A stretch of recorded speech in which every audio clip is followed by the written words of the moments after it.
నాని గారి సినిమాలు ఎప్పుడూ పెద్ద బౌన్సర్లే. ఎందుకంటే మూవీ చూసిన తర్వాత మూవీని ఎట్లా డిస్క్రైబ్ చేయాలో అసలు అర్థమే కాదు. ఎక్స్ట్రాడినరీ గుడ్ ఉండవు, ఎక్స్ట్రాడినరీ బ్యాడ్ ఉండవు. మరి ఎట్లా ఉంటది అంటే చెప్పలేం, కష్టం. అండ్ ఈ ప్రాబ్లం నాకే కాదు, నాని గారికి అండ్ ఆయన డైరెక్టర్స్ కి కూడా ఉంటది. రిలీజ్ కి ముందు ఒకటి చెప్పుకుంటా వస్తారు అండ్ రిలీజ్ తర్వాత ఒక్కో చోట ఒక్కోటి చెప్తా ఉంటారు. సో ఒక నాని సినిమా ఎలాగుంది అనే ముచ్చట ఎప్పటికీ తెగదు. బట్ ఏం చేయలేం, అండ్ పని కాబట్టి నా బెస్ట్ ట్రై చేస్తా చెప్పనీకి. సో సరిపోదా శనివారం ఎలా ఉంది అంటే అలా అలా ఉంది. అర్థం కాలేదా? సరే ఫస్ట్ నుండి స్టార్ట్ చేస్తా. మూవీ ఓపెనింగ్ చాలా బ్యూటిఫుల్ అవుతుంది. ఫస్ట్ 10-12 నిమిషాలు మూవీ చాలా బాగా వెళ్తది. మనం గెస్ చేయగలిగే సెటప్ అయినా కూడా ఇమోషనల్ బీట్స్ అన్ని పర్ఫెక్ట్ గా పడతాయి. స్కోర్, అమ్మ సెంటిమెంట్, బిల్డప్ అన్ని కరెక్ట్ గా ఉంటాయి. అండ్ వివేక్ ఆత్రేయ ఫస్ట్ 10 నిమిషాల్లోనే ఏడిపించేసిండు నన్ను. సో లేచిందిరా బొమ్మ, కొడుతున్నాం ఈసారి పక్కా అని ఎక్సైట్ అయినా. అండ్ ఇంకా టైటిల్ పడుతుంది, సాయి కుమార్ గారు ఫాదర్, నాని గారి ఎంట్రీ, అక్క, జాబ్, విలన్లు, మ్యూజిక్ అన్ని నీట్ గా ఎంగేజింగ్ గా వెళ్తా ఉంటాయి. ఫస్ట్ 1 అవర్ కరెక్ట్ గా వెళ్తుంది మూవీ. అండ్ నాకు పర్సనలీ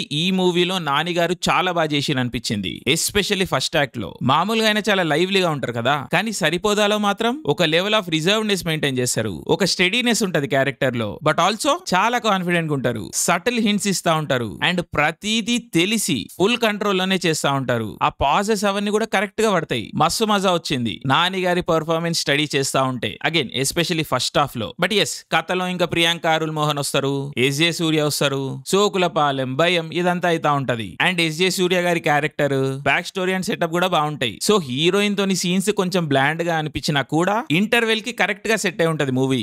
ఏదైతే కాన్ఫ్లిక్ట్ మనం ఎక్స్పెక్ట్ చేస్తా ఉంటామో నాని వర్సెస్ ఎస్జే సూర్య, ఆ యాంటిసిపేషన్ ఇవ్వగలుగుతుంది ఇంటర్వెల్. సో ఓవరాల్ గుడ్ ఇక్కడ వరకు. బట్ ఇంకా సెకండ్ హాఫ్ లో మేజర్ డీమన్స్ బయటకు వస్తాయి. కాన్ఫ్లిక్ట్ ఉంది అంటే హీరో విలన్ గొడవ పడాలి, అది ఫిక్స్. కానీ ఈ కాన్ఫ్లిక్ట్ ని గంట సేపు నడిపేయడానికి సీన్లే లేవు. అంటే నాని గారు అండ్ ఎస్జే సూర్య ఇంటరాక్ట్ అవ్వడానికి పెద్దగా స్కోప్ లేదు. అందుకని రైటర్ డైరెక్టర్ ఆత్రేయ గారు మనకి సిస్టర్ సెంటిమెంట్ పట్టుకొస్తారు. ఎటు పోని ఒక సైడ్ విలన్ ఉంటాడు.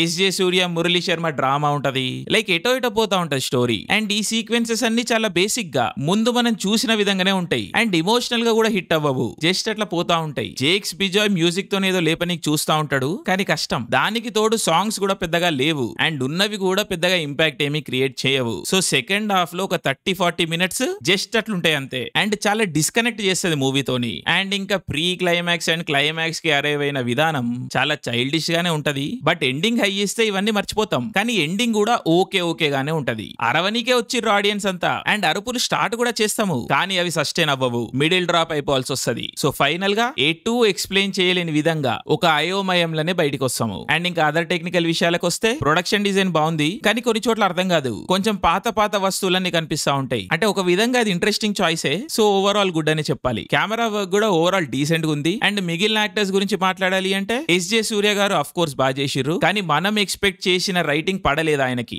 అది కొంచెం అన్ఫార్చునేట్. అండ్ ప్రియాంక మోహన్ గారికి మరి ఇంకా యాక్టింగ్ రాదో లేక చేయరో నాకైతే తెలియదు, కానీ ఎప్పటిలాగానే ఒక బ్లాంక్ ఎక్స్ప్రెషన్ తో ఉన్నారు మూవీ మొత్తం. అండ్ మోస్ట్ నీరసం తెప్పిస్తారు. So as expected, nothing surprising ఇక్కడ కూడా. అండ్ మిగిలిన సపోర్టింగ్ కాస్ట్ కూడా ఫైన్. బట్ ఏదైనా టెక్నికల్ డిపార్ట్మెంట్ నన్ను మేజర్ గా డిసప్పాయింట్ చేసింది అంటే అది యాక్షన్ డిపార్ట్మెంట్. ఈ మూవీకి మంచి స్టైలైజ్డ్ యాక్షన్ సెట్ పీసెస్ అవసరం అండ్ ఆ స్కోప్ కూడా ఉండే. సో కరెక్ట్ గా పడుంటే పేలేది. బట్ అన్ఫార్చునేట్లీ చాలా జెనరిక్ ఉంటాయి ఫైట్స్. అది చాలా బిగ్ లెట్ డౌన్ నాకైతే. అండ్ ఇంకా వివేక్ ఆత్రేయ గారి గురించి చెప్పాలి అంటే కథ చాలా బాగా సెట్ చేసుకున్నారు. And first half fairly engaging గా తీసుకెళ్లగలిగినరు, కానీ సెకండ్ హాఫ్ లో ఎటు పోవాలో తెలియలేదు ఆయనకి. సో కొంచెం కన్ఫ్యూజన్ కనిపిస్తుంది. So yeah, not his best work అని చెప్పాలి. బట్ ఎస్, ఈ మూవీ చూసిన రివ్యూవర్స్ గానీ ట్విట్టర్ క్రౌడ్ గానీ ఓవరాల్ గుడ్ మూవీ 3.5 ఇలాంటి మాటలు మాట్లాడతారు. అండ్ తప్పలేదు, అండ్ వాళ్ళు కరెక్టే అయి ఉండొచ్చు. బట్ ఈ మధ్య నాని గారి మూవీస్ చూసిన తర్వాత ఒక వెలితుంటుంది. ఎందుకంటే ఆయన రిలీజ్ కి ముందు మనకి చాలా ప్రామిస్ చేస్తారు. వేరే యాక్టర్స్ ఇవే మాటలు మాట్లాడితే మనం పెద్ద పట్టించుకోము,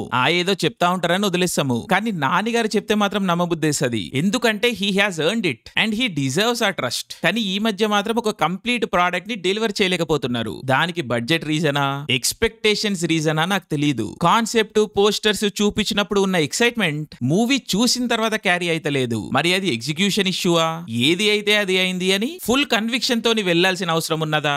నేనే హీరోని, 100 కోట్లు కొట్టేది నేనే అని పోవాలనా? ఇవి ఆన్సర్ చేయడానికి నేను నాని గారిని కాదు. బట్ వీటికి ఆన్సర్ మనకి తొందరలోనే రావాలని కోరుకుంటున్నా. అండ్ నాని గారే ఇస్తారు నెక్స్ట్ మూవీతో, fingers crossed. But yes, movie అయితే నడవాలి. గుడ్ ఎలిమెంట్స్ బానే ఉంటాయి మూవీలో. డిసప్పాయింట్ అయితే అవ్వరు ఖచ్చితంగా. సో తప్పకుండా చూడండి మీరు కూడా. అండ్ నేను ఫైనల్ ఫైనల్ గా చెప్పాలి అంటే సరిపోదా శనివారం ఎలా ఉంది అంటే అలా ఉంది, అంటే సగం ఉంది. అర్థమైందా ఇప్పటికైనా?